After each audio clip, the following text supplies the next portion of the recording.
let's just start out with a little introduction of you and your family. My family and I, we're from Texas originally. My husband Chris is from Houston, and we have two boys, Leo and Brady. Leo's 6, and Brady's 4.5 now. And we're originally from Texas, but we now live in Colorado. We moved here in 2018. Kind of set the stage for finding out about your son's medical issues and diagnosis. So Brady, our youngest son, has what's called epidermolysis bullosa, specifically recessive dystrophic epidermolysis bullosa. And just because that's a mouthful, we usually just call it RDEB, RDEB. So what that means is that Brady was born without properly functioning collagen 7. Collagen 7 is a protein in our skin that I think of as being the Velcro. So you can slide down a slide and your skin doesn't shift and fall apart. You can put a shirt on and a tag in your shirt doesn't, rub a blister.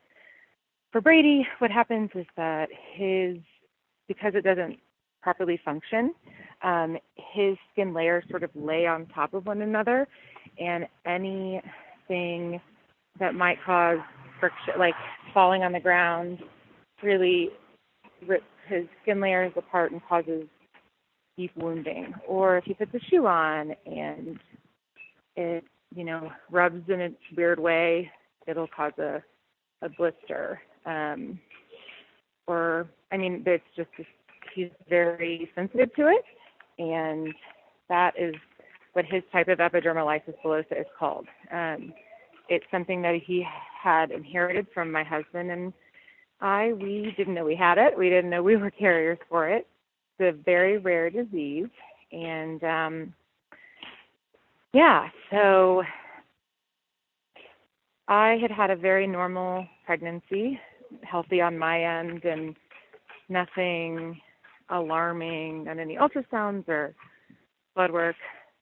And this is also because ED is so rare that there aren't tests in utero to test for it unless you're looking for it, knowing that mom or dad has that gene.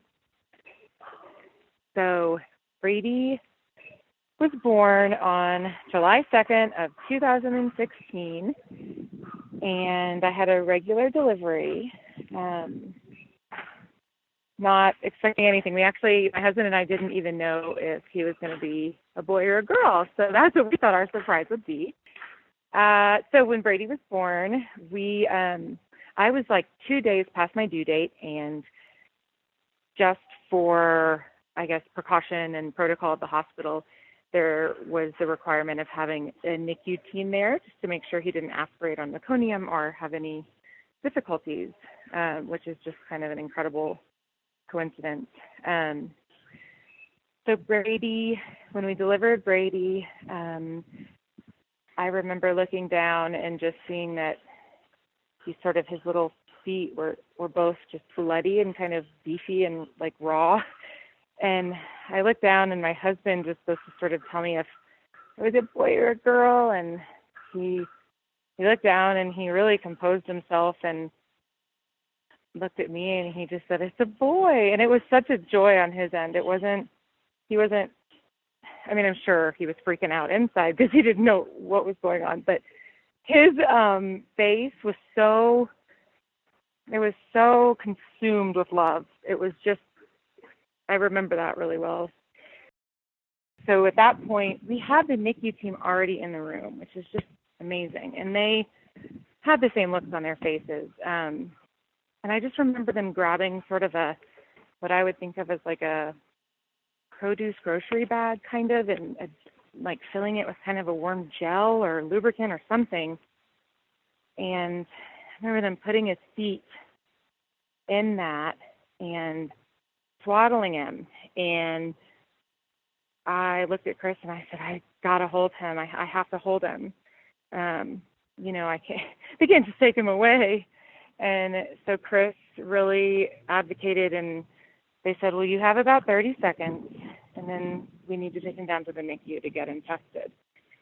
After I held him and it just whisked him downstairs, I was recovering and sort of wondering if this was like a nightmare. It's just so, you have this child so safe within you, and then life just changes in a moment. And he was gone, and I remember feeling just desperate for him. And so my husband took me down in my little wheelchair post-delivery, and I remember going down to the NICU, and I remember walking kind of up to his little bassinet where he was, and luckily he had an isolation pod. They were running a lot of tests to see if this was a bacterial infection or a viral infection or something that they could treat, which my husband and I always say, like, we just wish it was that.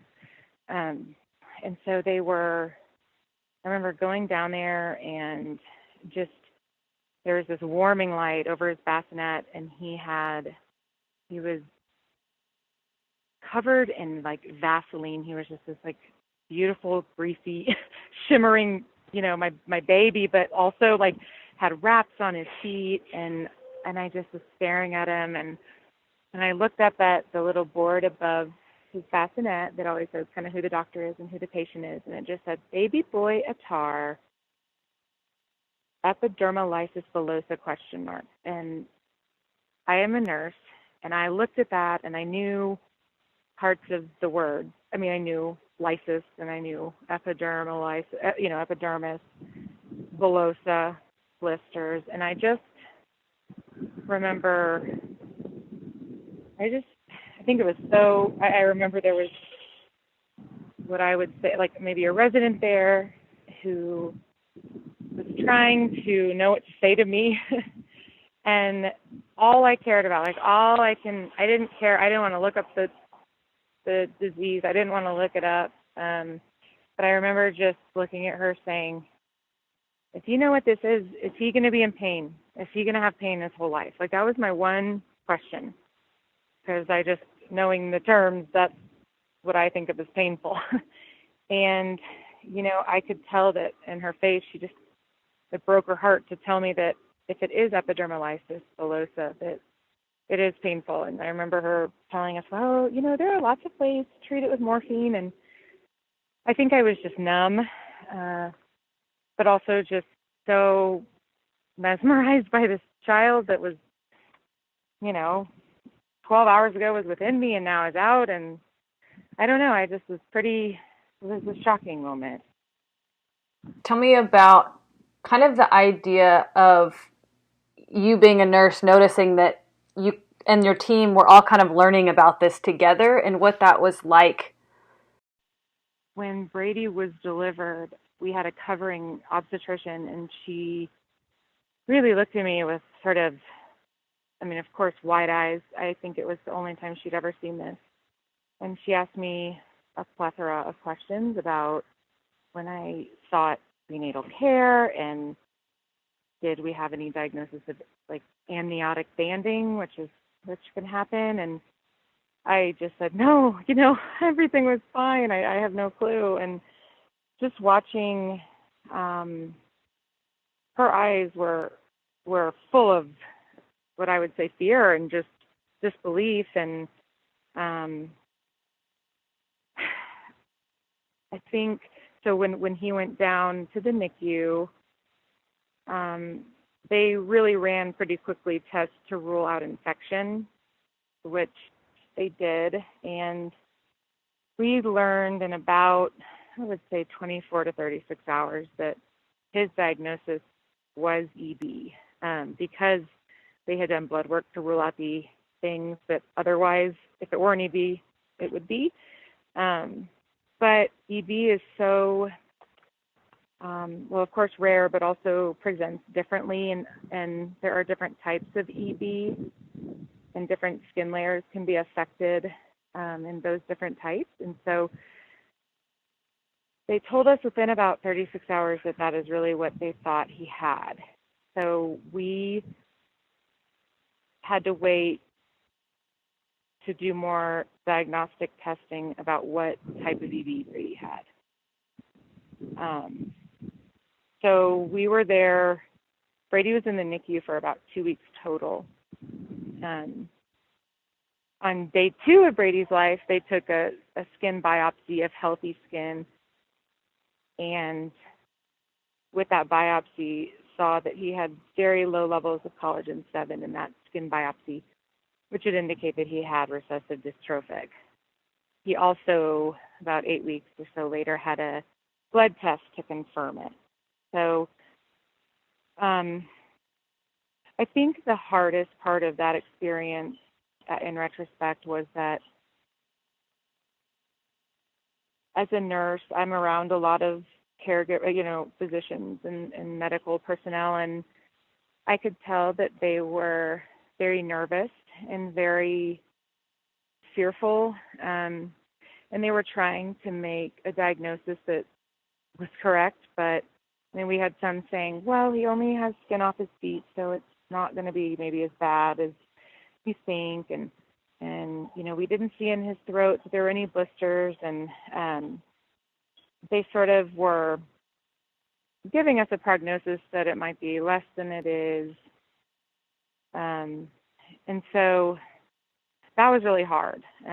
Just knowing that, I just remember in my gut feeling that they were also fearful of what this might be, but EB is so rare that it presents so differently that it's really hard to know how severe it's going to be, or even what type it's going to be. So is there even a way, or do they have any kind of prognosis for EB in general or for Brady?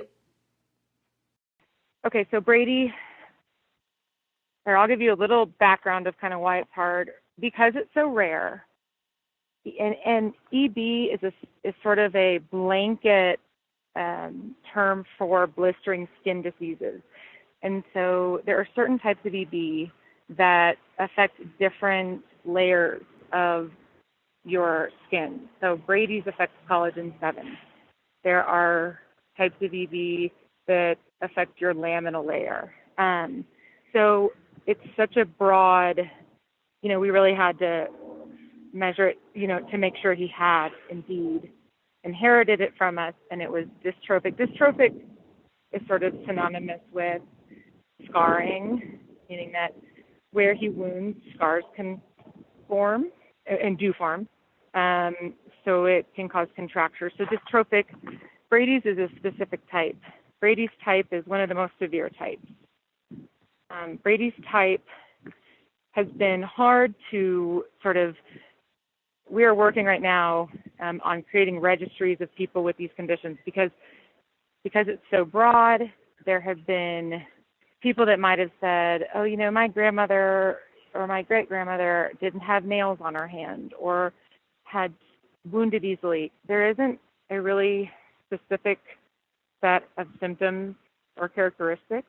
So that makes it difficult to sort of know how many cases we have, what its prevalence is, et cetera. So I think that's also what made it hard for our medical team, was because it takes a while to sort of determine prognosis, of what that is. But as of now, the prognosis for recessive dystrophic EB is that they will wound and it will scar. So if he wounds on his feet or any jointed areas, those areas scar, which means they sort of form contractures, which are burn patients have the same thing, and they tighten its scar tissue around those areas, which makes them have a difficulty, standing or moving their wrists. Brady's fingers were perfect at birth, but there's an internal scarring that occurs in his type that makes his fingers curl in and web together and become useless if we don't do everything we can to keep them open and break up that scar tissue. So this type is also prone to squamous cell carcinoma, which is unfortunately at this point 100% lethal. And because of the chronic wounding and the chronic inflammation in areas of wounds, it it leads to that type of cancer. So they have limbs that are removed, or unfortunately death around age 30. So it's one of the worst types. So it was hard to get that prognosis on their behalf because of sort of how hard it is to pinpoint, even within the same subtype, even within recessive dystrophic EB, there are children who are very mild and there are children who are incredibly severe. It just depends on that mutation. Do you feel like almost not having a really specific answer for prognosis, was that a comforting thing for you, or did that make it more discouraging or frustrating? That's such a good question. And I think it was more comforting. As a mother, you look at your child and you see your child, and I remember looking at Brady like the day he was born and just thinking, gosh, you have wisdom beyond my own. There's something about you that's so powerful. And I feel that his journey is his. And because maybe there isn't such a cut and dry, set of symptoms, that it made me sort of more at peace, that like to have faith in my child and to know that my child, I can't determine what my child will do. When he came out with no skin on his feet, I was like, he's never going to walk. He will never walk. Like, how could he? His feet I see as like, I just see raw feet, and he's running now. So it's just, I think for me, it was, of course, as a nurse, I want to know all the answers that I can, and I will never stop working toward that. But I think that there is a comfort in knowing that we're paving our own path, and it's his unique path. I've always said that, it can be really, isolating and awkward when people ask what Brady has and they just kind of become pitiful. They're very sorry and they're like so sad. And I think to myself, when I would ever spend time away from Brady, whether it was like running to the store, and I would just think of textbook recessive dystrophic EB, and it would like make me super sad and anxious and just heartbroken. And then I go home and he's just smiling and playing with his brother, and I'm like, this is not you. Like, because people will Google it and they're just so sad. And on the other, I don't love that. I don't like pitiful, people saying, oh, poor guy. It drives me crazy, because he's not. He's so dear and he's so joyful. And so I just remember like that.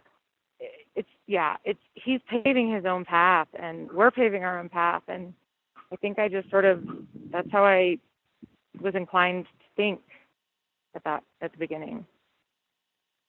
That's incredible. And that makes me kind of lead into my next question of just wondering, you talk about Brady and Leo playing. How did family cope with that diagnosis, and especially Leo, when you brought baby brother home, and how that transition was?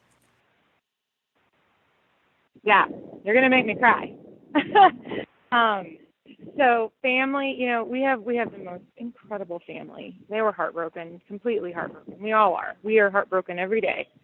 But, my husband, Chris, and I really just believe in empowering Brady. And, this is what it is. Like, this is what it is. And this is our life. And so there's no room for sorrow. There's room to just empower him, and when he's being a stinker, put your foot down. Something that I think is hard for people that are not born with this disease is that we have such a different level of what pain is. And so we sort of project how we would feel if we were in that place, which is, it really is, you can't even believe just wounds and what he can do with the wounds he has, and how, you feel like if that were you, you would be just crying in your bed, But I think it's really important, and something that our families have really taken to, is that we cannot compare how we perceive pain with how he does, because that's his baseline. And so that can really bring comfort. Leo, his older brother, that's all Leo has known. Leo has been and always is he's such a powerful influence on Brady. He's Brady's hero, and Brady is his. But, if Leo tells Brady to stop acting out, Brady is militant. He's like, got it. Or, there's just Leo has a real tenderness about him, an incredible tenderness about him. And a side note that I don't know if I shared, but when I had Leo, we found out when he was in utero that he had kidney problems that could lead to renal transplant, like a kidney transplant. And Leo has had several procedures and surgeries, and currently has one functioning kidney, which is wonderful. We only need one. So, but he was someone we always thought would be our medical child, our child that will need the care when he someday has to have a transplant or whatever. And it's just such I remember always believing that this child that came along would take care of Leo. And, what did I know? And Leo is such a dear, he will come in the middle of the night to our room if Brady needs us. He will say, Brady, can I help you carry this or help you downstairs? Leo has such a beautiful heart, and he's wonderful. But we also encourage them to be brothers and never want to put any burden on Leo to be a caregiver. And I think it's just been a really neat thing to see the mutual admiration that they have for each other. And, I think the bottom line is children just inspire us. We adults can get really sad, but looking at them, it really brightens your day. Yeah, it's hard when grandparents watch dressing changes and their hearts ache and they want to take that ache away from all of us. But we look at the boys and how light they are, and they don't feel sorry for themselves, and that's just so powerful. Yeah, I think what you said too about just realizing that Brady's baseline is so different than ours. Yeah. And projecting our feelings on him isn't fair. Yeah, absolutely. It's not fair. It's not fair. It's just not even accurate. It's just not even, yeah, exactly.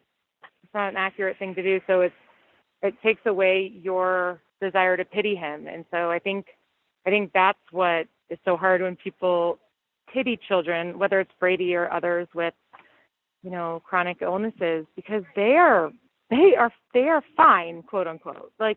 They are determining their journey. They are empowered. They are much cooler than me. and never, ever, I just never want, there to be pity, or for my children to feel pity, or that this is a way that weakens him.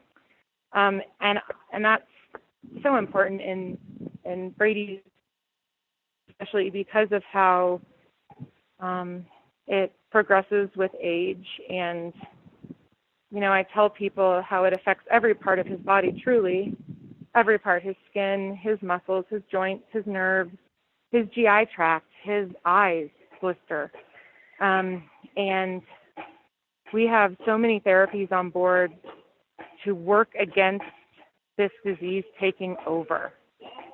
And we will do anything. We stretch his hands at night. We have therapies. We have splints he sleeps in. He works against this disease taking him over constantly. And we have to empower him, and we're so proud of him. He just teaches all of us courage, and humility. Oh, I bet he's just a lesson every day in so many ways. Yeah. What are some things looking back, maybe that you're proud of yourself or that you've learned about yourself in all of this? So many parents say with their children of special needs or people that they know who have that are differently abled and have like that they learn so much and it changes them forever. But until you have that a child, I mean, that is the truest thing I can imagine.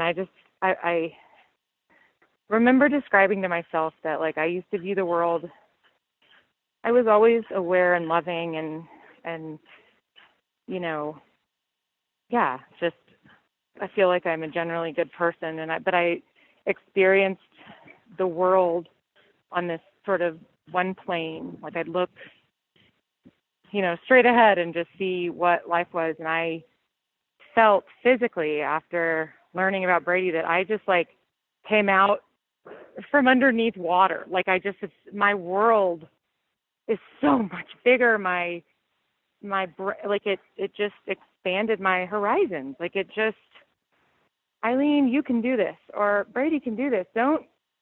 Your view right now of what is courage or what is strength or what is joy is better now because of Brady. It's finding joy in like really what most people would think is small things, but they're for our family, like such celebrations. Like, for example, today we were hiking and Brady, there was 2 areas on our path where we had to step on big rocks over a stream, and he was so scared, and we encouraged him and pushed him a little bit because we always will, and he jumped over them, not jumped, I mean he stepped with my help, and like the day could be like my kid walked across, these stones and faced his fear and showed courage, and like that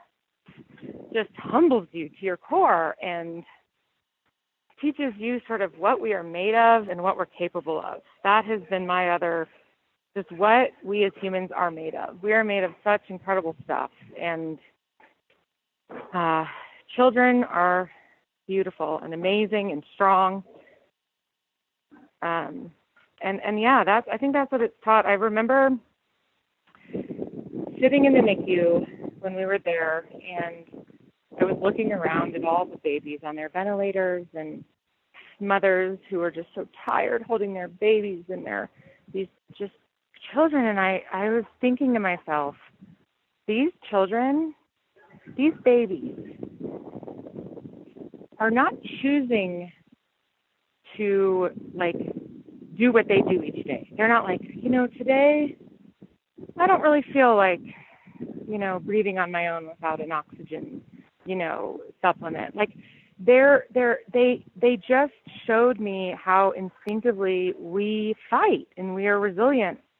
And I think that's what's been so profound, that like, yeah, as adults, we kind of sort of determine our limits in certain ways, but we are capable of so much. I love that. I love just your perspective and saying how it just opened your eyes to what courage and joy and those things really are. And I think that's true. Just how children just innately fight and want to be better. So incredible. I mean, when do we lose that as adults? Right. Yep. And I worked with adults, and I love being an adult cardiac nurse. But I just looked at these kids, and I'm like, no one is complaining here. Like they are fighting, and that is so innate and so beautiful and such a part of how we're made. And that is so humbling to me. And now that Brady is sort of, as he will grow up and go in between those sort of innate human instincts and what he's going to learn, we just always want him to know he can. And we want to be examples of that. We will do anything to get what we want, what we need, who we want to be. It's just so incredible. This life is such a gift, no matter what. That's the thing, is like, it's not a wasted life. It's such a it's a rebirth Absolutely. For us who don't have EB. Yeah, yeah. So, what, if you could even succinctly, what would you want to tell, or what do you tell other parents when they have a diagnosis of EB? It just, first of all, it determines kind of what type of EB, and meaning that there are some that, I mean, I have in the past 4 years seen way too many. There's a type of EB called junctional EB, where children don't often live past age 1. And when you have a new mother saying, this is the diagnosis, and you're sick because you know that you will see in the next year that that child will not be here anymore. And so, but there's the same, depending, even if it's a mild diagnosis or a severe diagnosis, everybody is scared and worried. And I remember so specifically 2 or 3 moms that reached out to me. Our community is so incredible, and we had a Facebook group, and they helped me through more than any doctor could. I could text at some point with a symptom or something in the middle of the night, and one would say, oh, that's just this, don't take him to the ER. That's, unfortunately part of this disease. And that was so incredible for me. And so when I was told, I was told it's going to be okay. It's going to be okay. And it is. It is. I have trouble saying that because I know that everyone sort of handles this differently. It is going to be okay. You're going to see your child be more than you ever imagined. I think that's like the solid thing I say, is that maybe not, it's all going to be okay. But even though in my situation, I know that we have more joy than sorrow, even though we are very sad and it stinks, but that your child will show you more than you will ever believe at this point that could be possible. You will not believe what your child is made of. And that is something I think is something I can advise, as objectively as possible. And also just, I think that I also would say that you're not alone, and to always know that at least I am a safe place.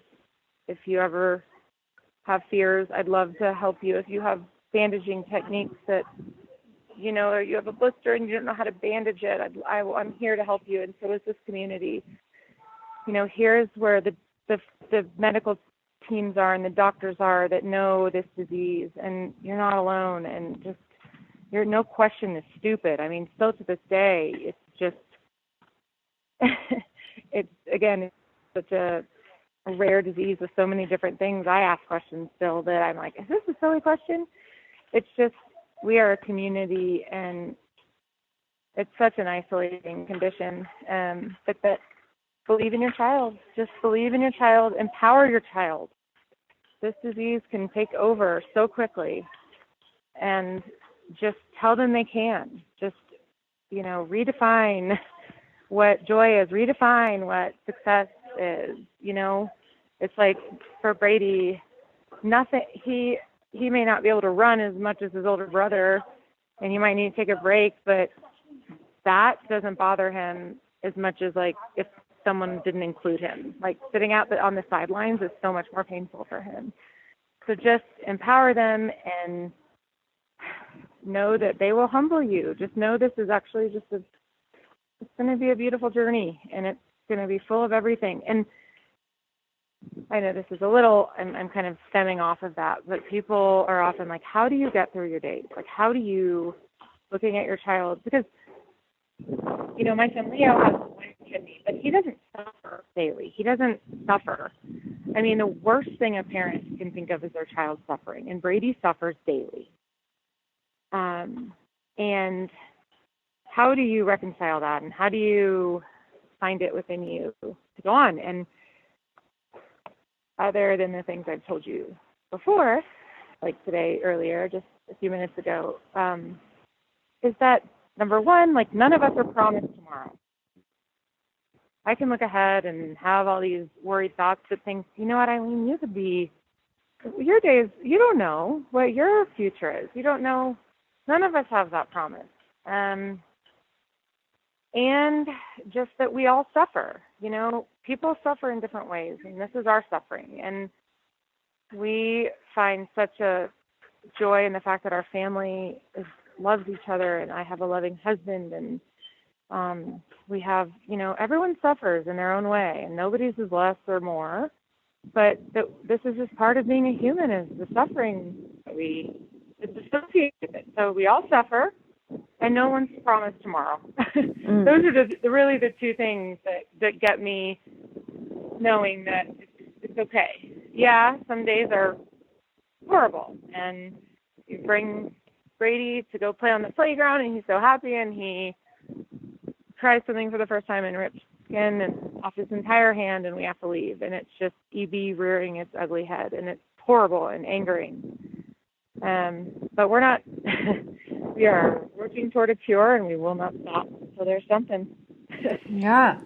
So what, outside of the community that you found in this, what are some resources that have really helped you in coping and in learning? So there is an organization called DEBRA, DEBRA, and it's really its purpose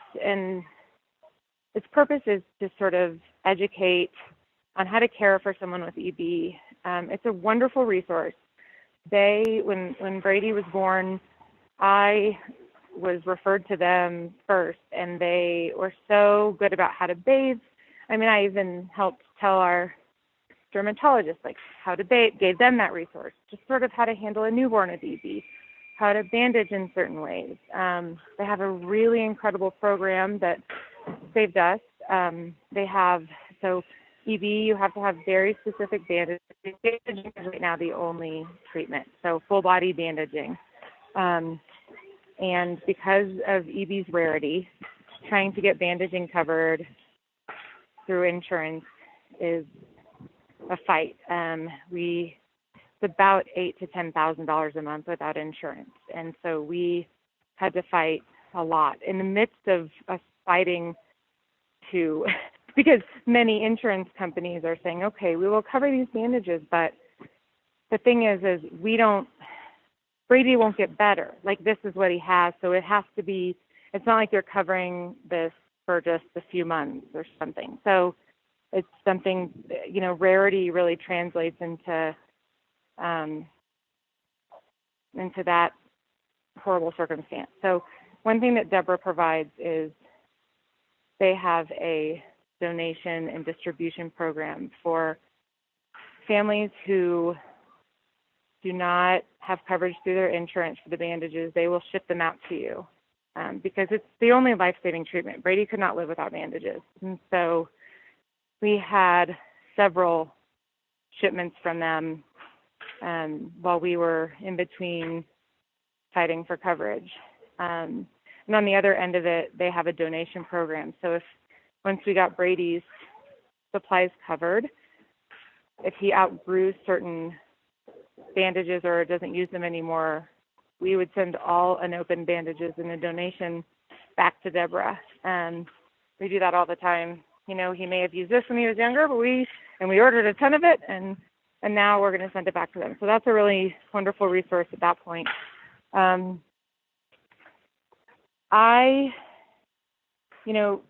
You learn fairly quickly as a parent what works. I mean, it takes about a year or two, but you sort of become aware of what works. To put salt water in the bath so that it doesn't sting wounds, you know, to wrap with certain bandages. But then you think, okay, we've got to stop this disease. This needed to be cured yesterday. So I was so honored to be put on the board of EB Research Partnership. They are primarily focused on finding a cure curing EB. so they're dedicated to the research, and they are a phenomenal organization. And so I sort of look at Deborah as those, as an organization that really focuses on caring for one with EB, and they really do have great resources. Kind of, even taking your kid to school, they have resources on teaching teachers about it, and those kind of things. But EB Research Partnership is focused on finding the cure, and so you sort of you do your bandages every day, every other day. Bandage changes take 4 hours every other day at least. And if there's a wound in between that needs bandaging, it's on the off day. There's no off days. But EB Research Partnership is sort of where we find our hope these days, is that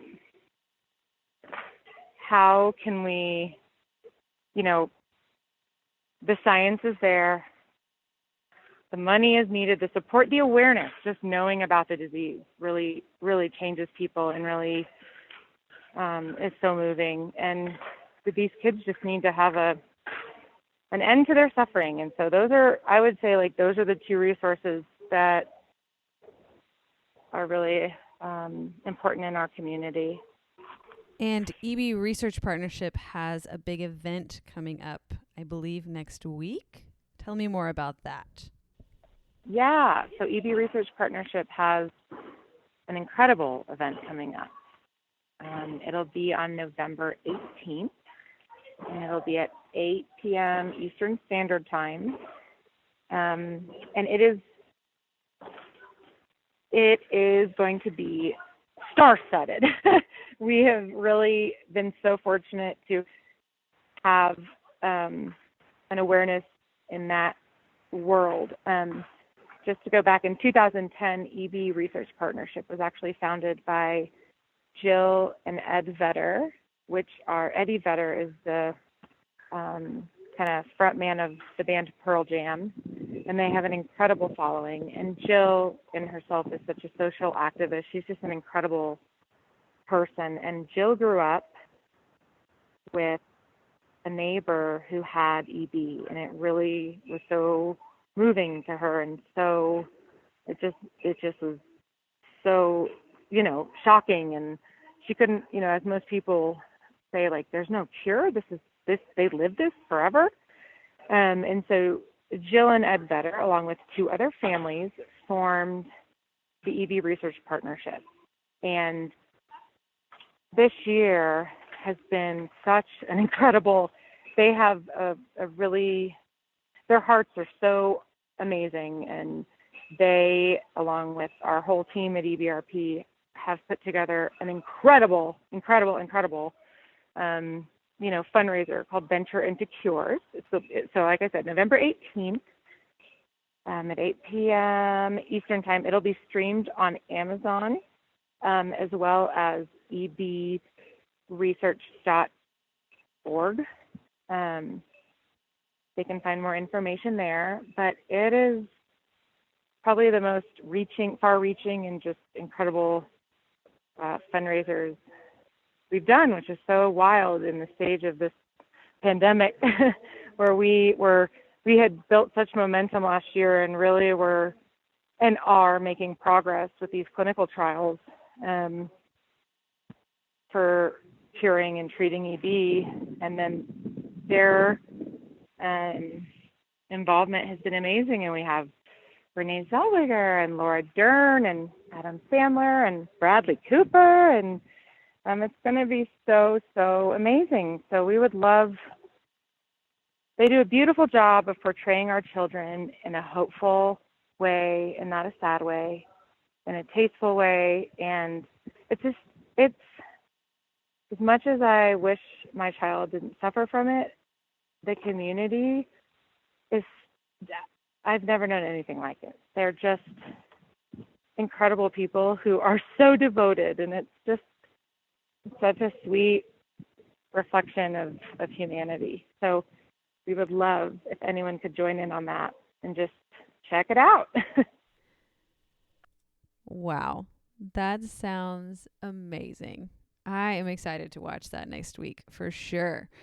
I'm also just so appreciative of this time to talk with you, Eileen. Thanks for giving up part of your family vacation to be with us, to talk to our listeners and just share more about your life and Brady's life and EB. What a gift.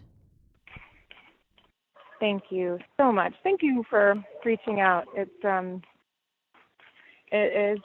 isolating to have, a child with a rare disease and it's so physical and people look and they stare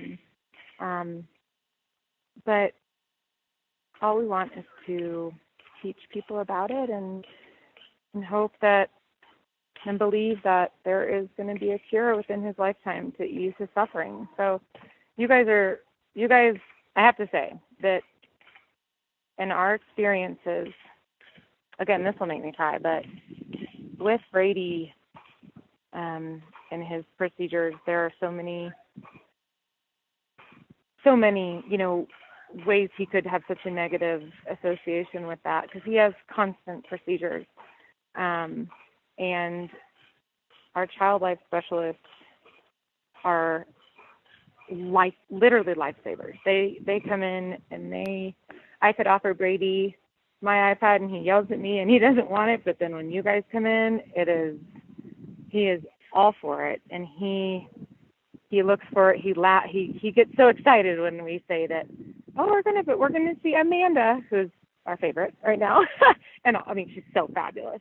And he just gets so excited and the consistency of knowing you'll be there. That's a really trusting kind of, especially with Brady, who in his disease, nothing is consistent. He could walk out one day and be very happy and have a great day and has a blister in his throat that makes him not able to swallow just within hours. And so his trust and just knowing that he has someone like you guys to be there is something as a mother, of course, I can be at ease, which is not easy. I can kind of let my guard down as a bodyguard and hand him over for a minute for you guys to play with him. And that is,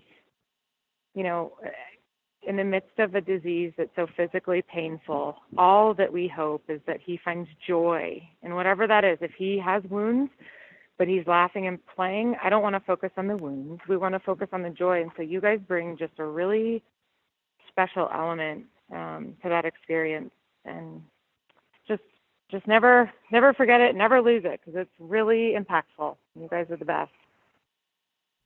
Well, Eileen, thank you so much. It's an honor to do our jobs and get to be a part of such incredible families and just intimate moments like the ones you talked about earlier of Brady stepping across the rocks and just getting to hear about those. So thank you so much. You talked about Brady's threshold for pain and procedures just being so far beyond our own.